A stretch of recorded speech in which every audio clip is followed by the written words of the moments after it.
I'd like to call the meeting to order, and I will ask Ms. Borchers, our newly elected board member, to recite to lead us in the Pledge of Allegiance.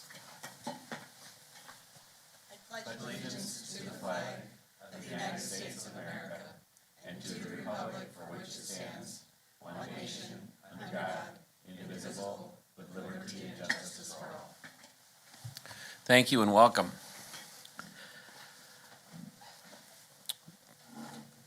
Before we go any farther, I guess I need to ask if there's anything that needs to be added to the agenda or moved around in the agenda tonight. Seeing nothing, we'll move on to the consent agenda, which contains routine matters that typically do not require board discussion. Individual board members may remove an item from the consent agenda for discussion or separate action. Tonight's consent agenda items are as follows. Approval of the minutes from our last regular board meeting held October 24th, 2022. Approval of various personnel recommendations, accepting donations totaling $4,462.72. Approved wage scales for community education program staff. Approved treasurer's reports for July, August, and September of 2022. Approval of electronic fund transfers for July, August, and September of this year. And approval of bill vouchers, EP register entries, EFT vouchers, and Capital One entries as listed in the consent agenda. Could I get a motion to approve tonight's consent agenda? So moved. Is there a second? Second. Any further discussion? If not, I'll call the question. All those in favor of tonight's consent agenda, say aye. Aye. All those opposed, same sign. Motion carries. And we'll move on to the superintendent's lengthy report on excellence. Yes. Dr. Flesher. Thank you, Mr. Chair.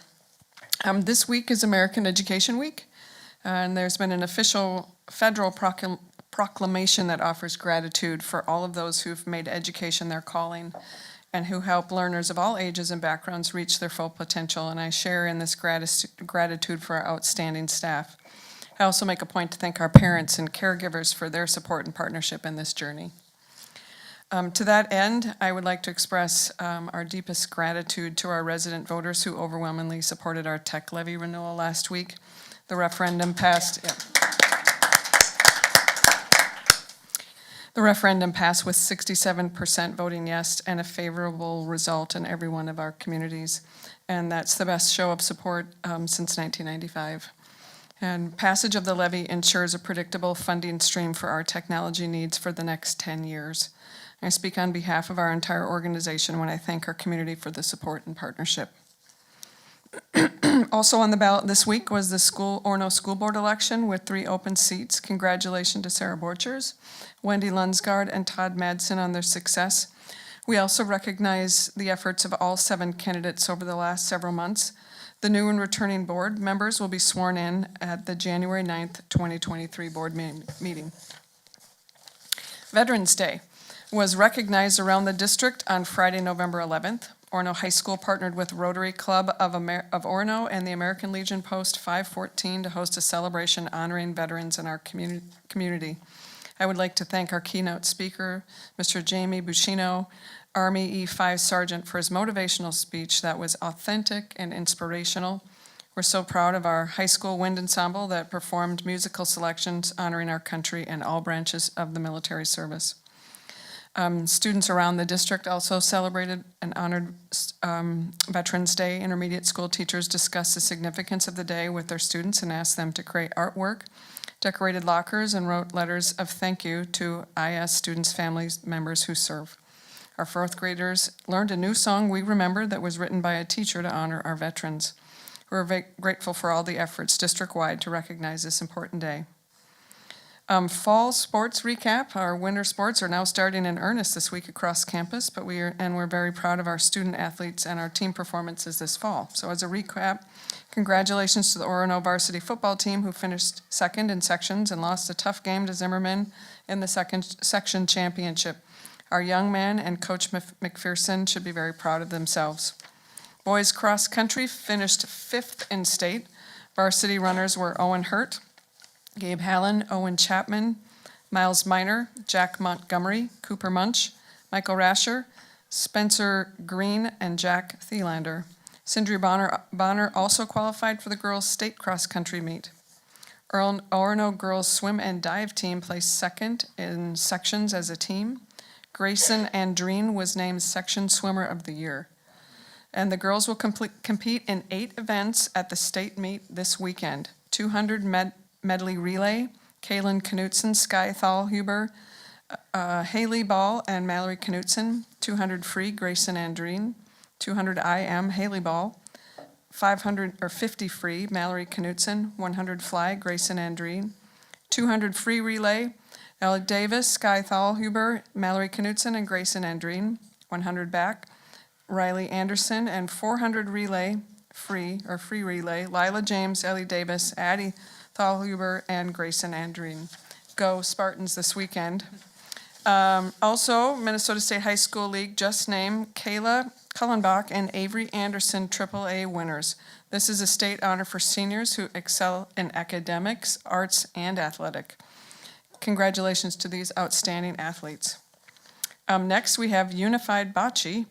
3 unified teams competed at the state bocce ball tournament. In Division A, Elisa Barnett and Bradley Walker placed second. In Division B, Andrew Rosales and Brady McPherson placed third. Christian Brandt and Carson Libby also completed as our 3rd Division B champion, or Division B team. Congratulations to all of our unified bocce teams. Last week, the Orono High School held its first celebration for athletes signing a national letter of intent. The ceremony recognized our students' commitment to continue their academic and athletic pursuits in college. Congratulations to Joey Lieberman, who will be playing lacrosse at the University of Tampa, and to Oliver Giel and Parker Lewin, who will be playing D1 baseball at the University of Minnesota. Our next signing ceremony is scheduled for December 21st. More to come. And a couple last things. Just a plug for the fall musical, The Sound of Music. There are tickets still available for performances this weekend. I attended over this last weekend, and it was just really, truly fantastic. The students were amazing, and they're just so very talented. It's a very challenging production, but our students and director make it look flawless. So our gratitude to Director Kelsey Ballin and her team, a really, really great job. And finally, just a quick announcement. Our workshop that was scheduled for this evening has been moved to December 6th. We'll be hearing a presentation from our partner, Wold Architects and Engineers, on the LTFM planning process, and this is open to the public. More details about the meeting can be found on our website. And that concludes my report this evening. Thank you very much. A lot to report. We'll move on to board members' questions and comments, an opportunity for board members to update each other on community activities and other items of mutual interest. Tonight we'll start with Ms. Howe and work our way this way.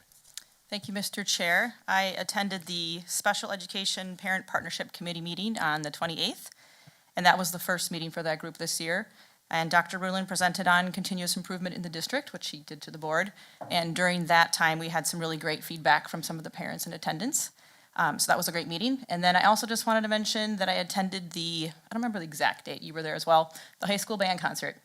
And I just wanted to give a shout out to the teachers, because I know it was a rough couple of years during COVID, but it was a wonderful concert. All the bands were amazing. All the students dressed up in costumes. I don't know if anyone attended because it was Halloween themed, and so that was really fun, but they did an amazing job. And so I just want to commend them on really growing that program back. It was really fun. And that concludes my report. Great, thank you. Ms. Borchers? I have nothing to report. Thank you. Been busy with other things, so it's understood. Ms. Vandeman? Thank you, Mr. Chair. I attended the Orono Health Youth Board on October 27th. We heard updates. We had already heard from Tiffany Clifton about the 9th grade support program that is our Sparks program that's continuing.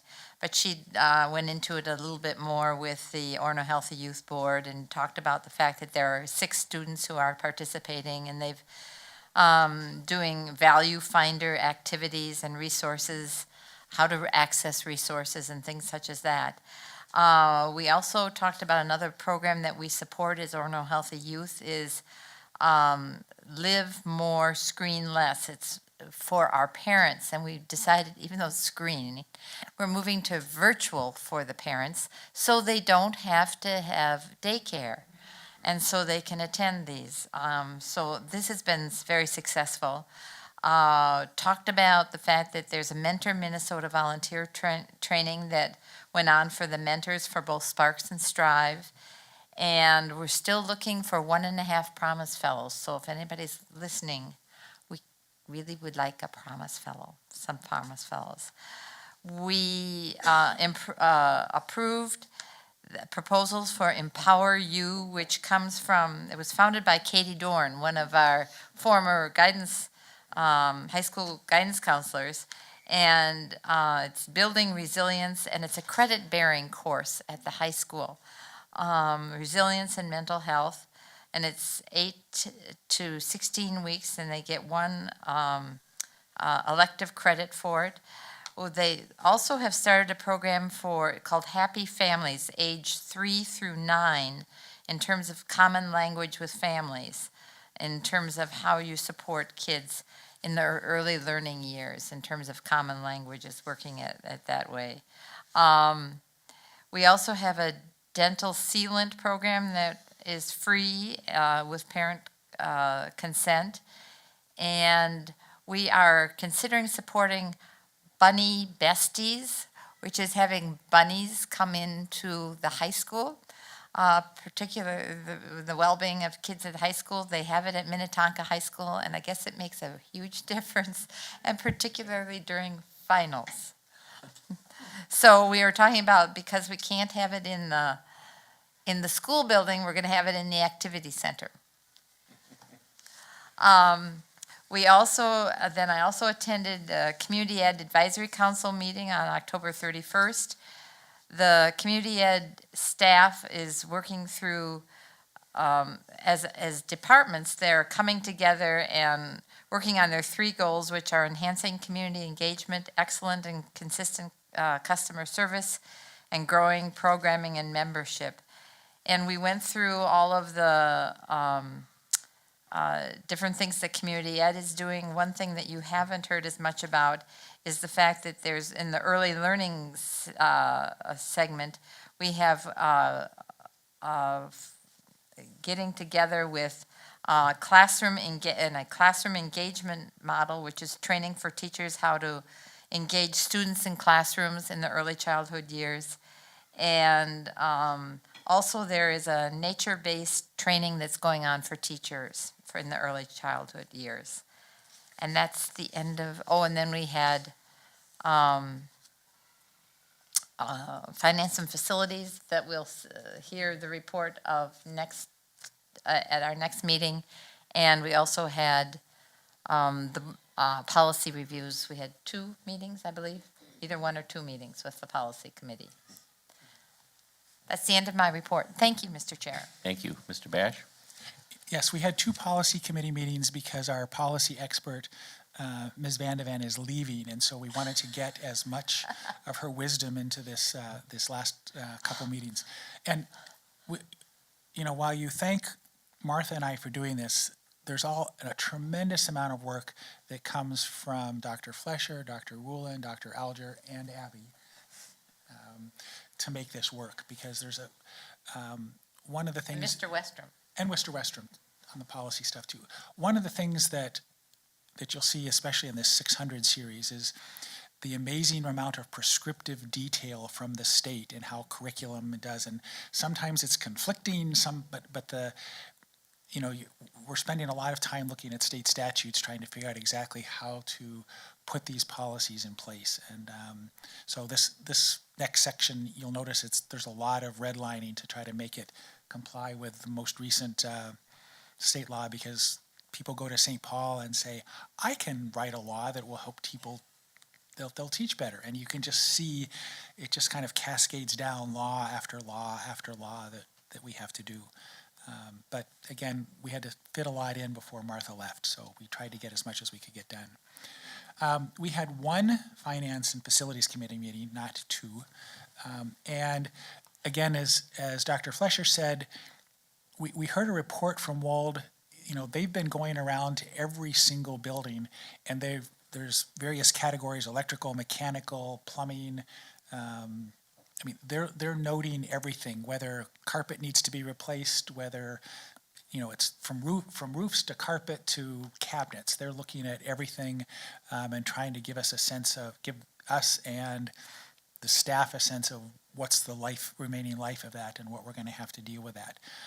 Again, our challenge to them was tell us what the most important things are, to give us a ranking, and they're working on that. One of the things that they still had to do was, while Wald has gone through the buildings, they wanted to make sure they've gone with the principal, so the principal can say, here's my pet peeve about this room or this hallway or whatever it is, make sure that you've got the principal's input on that too. And so that's why they're just not quite ready yet. That's why we're having the meeting on the 6th, is to be able to do that. Again, what we're looking for is some priorities that will affect for our 2023 tax levy. So really good work, but they weren't quite ready yet, and so that's why we had to move it to the 6th. Normally we would have seen our audit tonight, but we hired the audit manager away from the audit firm. That's perfectly legal. But as a result, they're a little short-staffed, and so as they've kind of trying to balance that out, we'll see the audit next month. It's not because we're hiding anything, it's just that they just aren't done yet. I think it'll come out fine. And then we also had a request from some parents that live outside, that are open enrolled outside the district, to try to see if we could get buses outside the district. And there's just a lot of state law that really says we can put buses to the boundary, but just we really can't and shouldn't go over that boundary. So that was the summary of our meeting. Did I miss anything? Oh, wait. I got this really cool statistic here. It's just to remember this. No, this is good. As we're working on buildings, we have 685,963 square feet in Orono buildings. Again, 685,000 square feet. And our insured / replacement value for those buildings is $226 million. So when you see that, what you might spend over 10 years to repair them, keep in mind that they're worth $226 million if you had to build them all new today. It's very, very interesting. That's not the land, that's just the buildings. Well, thank you. Actually, thank you both for all the extra committee work you've had in the last couple of weeks. Ms. Wallander. Thank you, Mr. Chair. I was able to attend a PTO board meeting with the principals, and they're making a change that I think is excellent. They're putting the T into PTO and adding a teacher liaison to that group. So Ryan Gallagher is going to be an advisor to make sure that they are doing things that the teachers would want and get some two-way communication going there. They're definitely getting the parents back in the buildings as well. They had successful fall parties, and then last week, the book fair was up and running, and it did better than ever. Haven't heard final numbers, but it was really fun to see that again. And they are planning for Fun Fest. It's coming back after a hiatus. So Fun Fest is going to be coming in, it looks like April this year, in the Activity Center, which will be a great place. They were never able to have it there before. It was at the middle school, and then they moved it off-site for a few years, and then COVID happened. So watch out, everyone, it's coming back to campus. So yes, it is going to be on April 15th, so mark your calendars. And then I was... at the Discovery Center also, I was able to attend an early learning parent group meeting. They also are bringing parents into their buildings. They had a very successful Super Saturday, their first one in 3 years. And they are doing some incredible professional development over there. As Martha alluded to, we heard a little bit at Community Ed about their nature center training, but they had the Dodge Nature Center out. They do have that outdoor learning classroom space, and they were getting ideas about best practices for how they can really utilize that, make it work with the curriculum, and make it a better experience. But even more exciting, I think, is they are bringing character counts to the Discovery Center. So they have trained their trainer, and this is going to be a pre-K all the way up through 12, common language, common pillars.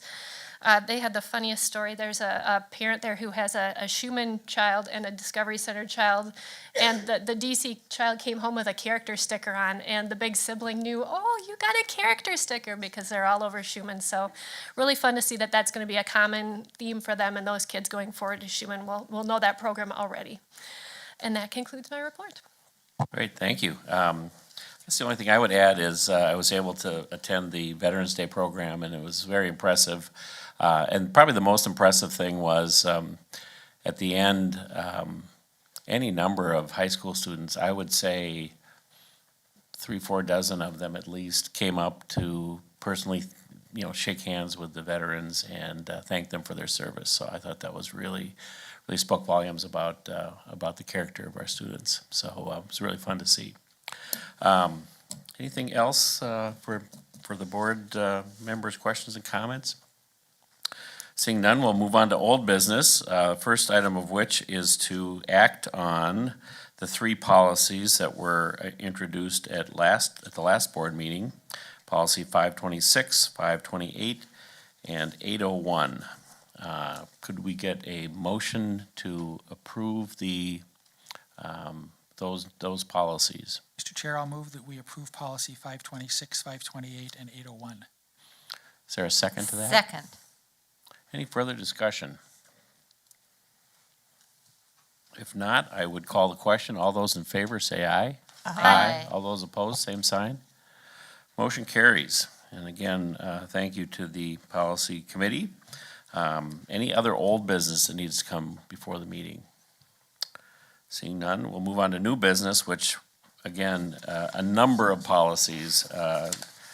This thick stack of papers that the board has in front of it is a testament to their hard work. So I believe we'll have Dr. Ruland and Dr. Alger introduce those policies and the changes that we made to them. But I'll turn it over to Dr. Flesher to make that introduction. Thank you, Mr. Chair. Invite Dr. Scott Alger and Dr. Aaron Ruland, Executive Directors of Human Resources and Learning Accountability, to the board table for presentation this evening regarding 13 board policies across the 500, 600, and 700 series.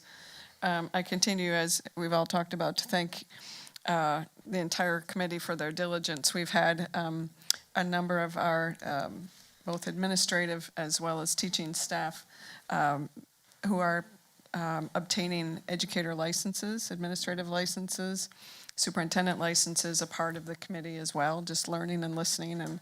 And it's actually been really not just good, but almost fun work. These policies are related to students, our instructional program, and our operations. So I'm going to turn it over to Dr. Alger and Ruland, but please reach out if you have questions about any of these policies.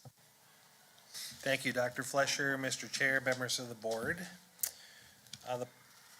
As Dr. Flesher said, the policy committee is presenting 13 policies to the board for a first reading tonight. 6 of these policies bring a conclusion to our review of the 500 series. That 500 series, again, is titled Students. As we've encountered numerous times previously, 7 of the policies up for a first reading have numbers that do not align with the MSBA models. And in those cases, we're presenting a proposal for renumbering, which will align Orono's policy numbers with MSBA designations. The first in the 500 series for review tonight is policy 512, protection and privacy of pupil records. Policy 512 will be renumbered to policy 515. A lengthy section of references at the end of the policy has been removed. Otherwise, there were no other changes in policy 512, now policy 515. The next is policy 513, student medication. Policy 513 will be renumbered to policy 516. A section from the MSBA model is being added to specify the permissions that parents must provide regarding medications that are not controlled substances in order for an authorized employee to transport for the purpose of disposal. So in almost all cases, medications are returned to parents if medications aren't picked up, and they are, if they're not controlled substances, then a staff person, designated staff person, can transport those for disposal. Policy 527 is wellness. Policy 527 will be renumbered to policy 533. This policy pertains to student wellness, and it received a fairly extensive overhaul in order to align with the reorganized MSBA policy.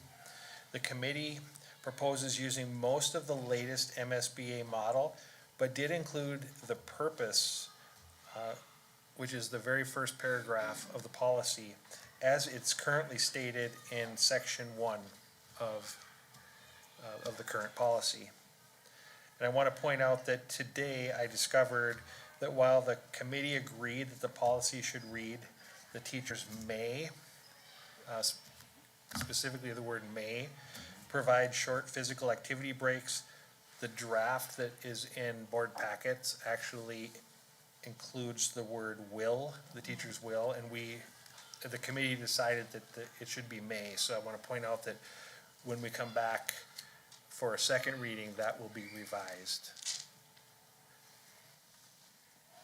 The revised policy provides direction for the designation of a wellness coordinator for the school district. An individual will need to be named to this position, and the coordinator will be responsible for managing progress toward annual wellness goals, making recommendations for program improvement, and conducting a triennial assessment of the policy.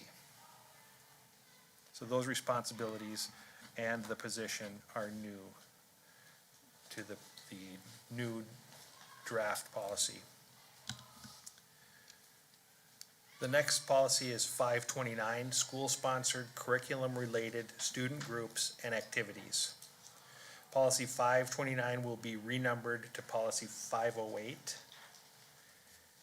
There are no changes to point out, but I will point out that this policy pertains specifically to curriculum-related student groups and activities, not non-curriculum related. Otherwise, there are no other changes to present.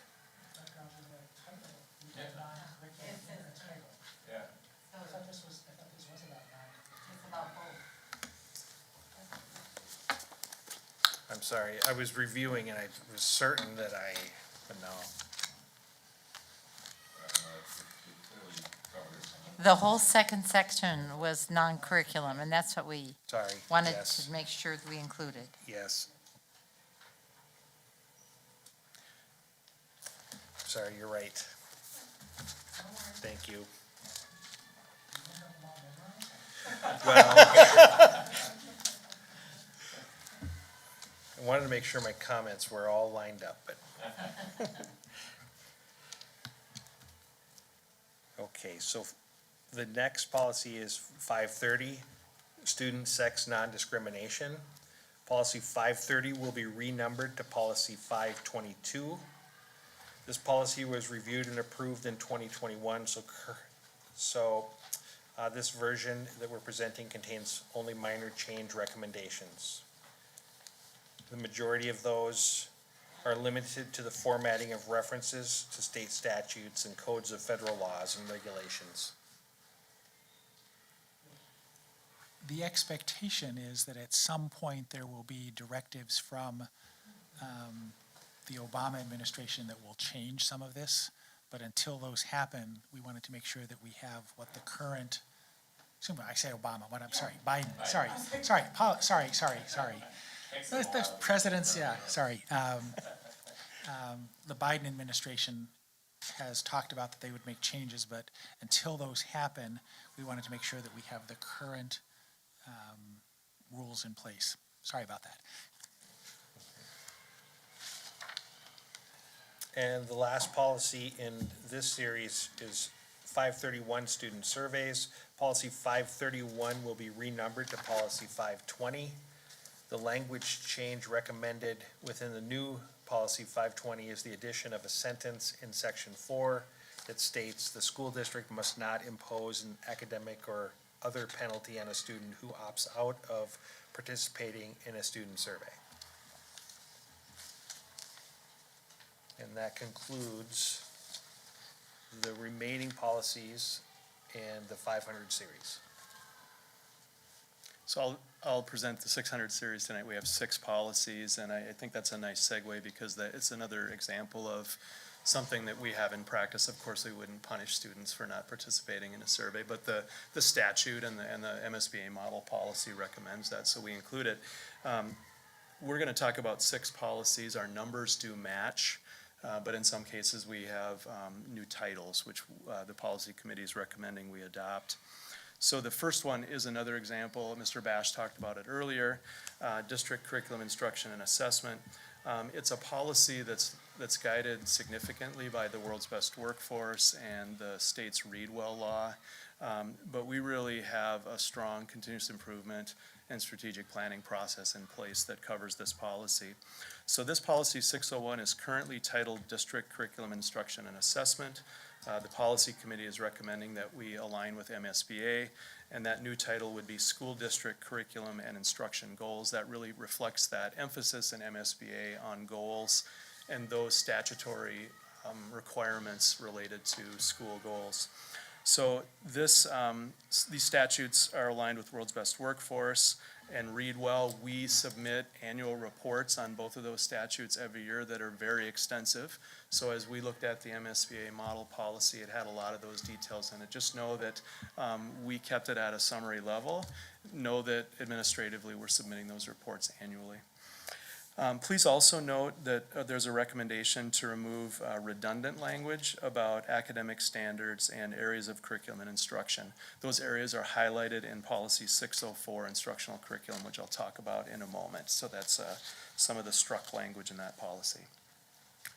So the next policy is 602, organization of school calendar and school day. The policy committee is recommending keeping existing language, including the designation of spring break as the last full week in March. That's specific to our policy. The MSBA model policy also has an additional section reflecting the e-learning day statute, and the policy committee is recommending adding that existing language to our policy. The next policy is 603. Curriculum and Program Review and Development. The policy committee is also recommending a name change in this case to align with MSBA, and that new title would be Curriculum Development. It's similar processes, just a new name. The policy committee is recommending maintaining our existing language about policy purpose, the general statement, the definitions, and the review and development framework, but aligning district and site team language with the MSBA model policy. The MSBA model policy includes updated language about the District Advisory Committee, which is our Curriculum and Accountability Council. And then the MSBA language also elaborates on school site teams. We have really strong school site teams that are part of our continuous improvement process, and we think we're well aligned, but it adds some language to our policy to reflect that requirement. The next is the aforementioned 604 instructional curriculum. So the policy committee is recommending updates to this policy to reflect the statutory language highlighting arts requirements at each building, parental curriculum review, CPR and AED instruction, college and career planning, and the high school civics test. As I mentioned earlier, these are areas that we're in compliance with, that operationally we have in place, but this updated MSBA language puts it into the policy. Policy 605 is the next policy. It's alternative programs. The policy committee is recommending renaming that title to Alternative Educational Services to align with MSBA language. We actually think that not only does this align language, but it also aligns what we're actually doing. We feel like we take a much broader view of alternative educational services for students, and it's something we're extremely committed to. I think the last 2 years have been a good indicator of that work. And then the final 600 policy that we're reviewing tonight, or that is being brought forward tonight, is 606, textbooks and instructional materials. The policy committee is recommending adopting our existing policy. It's strong and aligned with MSBA, with only a few minor grammatical changes. It might have even been one grammatical change. And then finally, one additional policy tonight that's not in the 600 series or the 500 series. It's in the 700 series, our non-instructional operations and business services. That policy is 724, which is our public data request policy. It aligns very well with 512, the new 515 that Dr. Alger talked about previously. but it affects broader data, public data requests. So this was a policy we adopted last January, but it's also one of the policies that requires annual review. There were quite a few statutory changes and new model policy language that Mr. Helmers, our school district attorney, had advised us to include in this policy. So the policy committee is really recommending replacing existing policy with that new updated language to reflect that. So as always, we would appreciate any feedback. Of course, the policy members are open to that as well, and we'll plan to come back for a second reading at our next meeting in December. So thank you. Thank you. And as we've said previously, any comments or questions can be directed to our policy committee or to any of the members of the administrative staff that have been working on these as well. So thank you for all your work.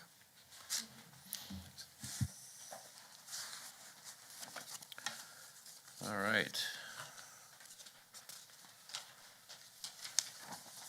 Now we need to pass resolutions canvassing the returns for the election results. And I believe these are roll call votes that we need to do. So the first one of which is a recommendation that the board adopt a resolution canvassing returns of votes of the Orono School District Special Election of November 8th, 2022. There is a resolution in your packets. Do we have a motion to bring that before the Mr. Chair, committee? I will move that we canvass the returns of the votes of the school district, well, the special election one, sorry, I got it. No, just,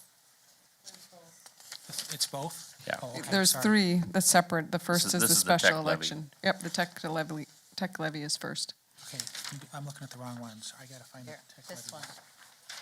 This one, okay, sorry, that's okay, I had it. That we approve the resolution canvassing returns of school district special election, that the election that was on November 8th. Do I need to read the whole thing or not? I think we can waive reading Okay, I'll on waive that. the reading, but, sorry. So, and waive the reading of the rest of the resolution. Okay. Does that, anybody have a contrary view on that? I don't think we need to read it all. Sorry. Do we have we have a motion on the table to consider the resolution that's in our packets. Do we have a second to that? Second. Any further discussion? If not, I will call a roll call vote, and we will start with Ms. Howe and work our way this way. Say aye for approval or nay for a no. Aye. Aye. Aye. Aye. Aye. Aye. The roll call vote passes unanimously. Thank you. We also have two more resolutions that have to do with the election. Would anyone care to make a motion on the canvassing of returns in the general election? Mr. Chair, I move that the Board of Education adopt the resolution canvassing returns of votes cast in the Orono School District General Election on November 8th, 2022, and waive the reading of that resolution that lists the 7 candidates, including plus a write-in numbers. All right, thank you. Is there a second to that motion? Second. Any further discussion? If not, once again, we will call for a roll call vote, starting with Ms. Howe. Aye. Aye. Aye. Aye. Aye. Aye. Motion carries unanimously. Thank you. And we have a third resolution having to do with the election. This is the being asked to adopt a resolution canvassing returns of votes cast in the general election. No. I think there's a Issuance of third one. certificates of I'm sorry. election. Okay, fine. Mr. Chair, Go too far enough. I move that Yes. the Board of Education approve the resolution authorizing the issuance of certificates of election and directs the school district clerk to perform other election-related duties as set forth in the resolution that's in our board packet. Thank you. Do we have a second to that motion? Second. Any further discussion? I'll call the question for a roll call vote, starting with Ms. Howe. Aye. Aye. Aye. Aye. Aye. Aye. Motion carries. Thank you. We have now officially approved the election results. Any other new business that needs to come before the meeting? Hearing none, I would just point your attention to the informational items, including November enrollment figures, and point out that the next regular meeting will be held Monday, December 12th, 7 PM, back here at the District Office Assembly Room. We've also heard mention of a special meeting that is likely to be held on December 6th, although that is still in the works for date, time, and place. So, but it will likely be an afternoon meeting, it sounds like, to meet people's schedules. So hopefully you can make it to that. And with that, I would entertain a motion to adjourn. So moved. Is there a second? Second. All those in favor say aye. Aye. All those opposed, same sign. Motion carries. We are